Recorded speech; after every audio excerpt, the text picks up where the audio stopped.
Education department employees are getting just 30 minutes to enter their offices, gather all their belongings, and then leave. It comes just days after President Trump signed an executive order to begin dismantling the Department of Education. CNN spoke to one worker who was forced out after decades and decades of service. I feel devastated.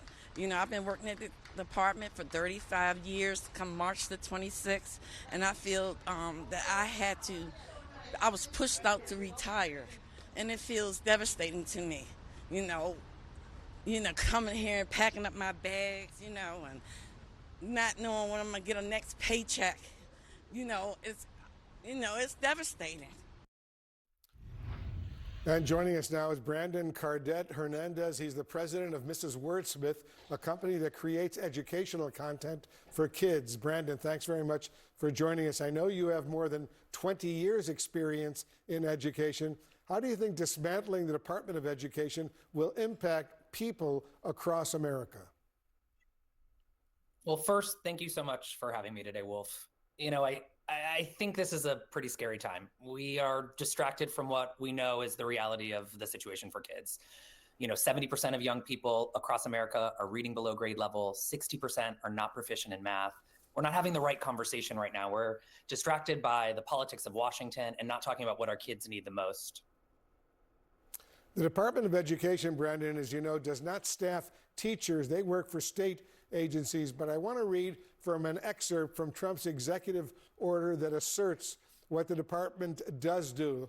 And let me read it. While the Department of Education does not educate anyone, it maintains a public relations office that includes over 80 staffers at a cost of more than $10 million per year. Trump has long complained that the agency, as you know, is wasteful. But does this part of the order downplay the role of the agency? Of course it does.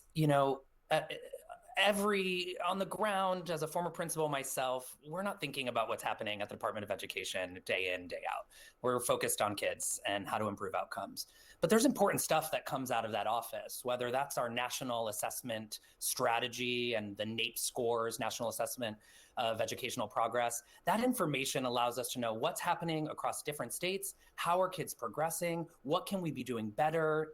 There's really important information that's happening through that department that supports the work on the ground. The new Education Secretary, Linda McMahon, could allow states to decide how to use any future federal funding. How do you think that money should be dispersed? I can't get into sort of how it should be dispersed. I think any parent of a special education student wants to make sure that their kid is still getting the services they need.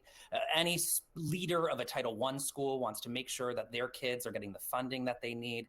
Again, there's a distraction happening right now when we have 70% of kids reading below grade level, 60% not proficient in math. We're not talking about the things that are going to move us forward. Professional development for teachers, the technologies that will help us close achievement gaps that we can deploy in our schools, right? The real stuff that's actually going to change outcomes in our country. Instead, we're talking about the bureaucracy of Washington, something that we should look at, right? Probably with a scalpel, not with an axe, right? To have a conversation around what's working in the department and what's not. But instead, we're in this moment where we are just talking about getting rid of it, creating a lot of uncertainty on the ground, right?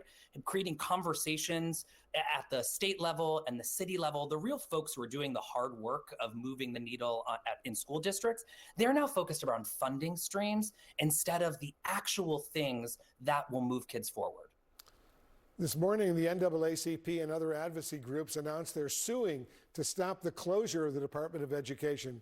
But do you think that will deter the Trump administration from dismantling it beyond repair?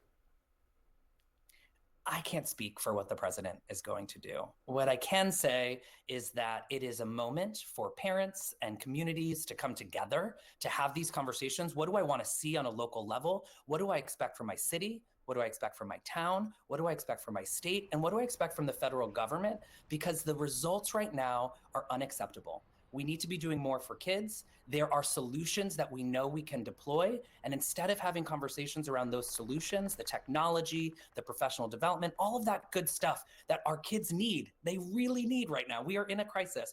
We are instead having a conversation around the sort of politics in Washington. And I'm worried about our kids. I'm worried about our teachers who are having to sort of manage this chaos instead of managing the reality of the situation, which is that our kids need us and our kids are not performing where they need to. Yeah, I'm worried about the kids as well. Brandon Cardet-Hernandez, thanks very much for joining us. Thanks for having me.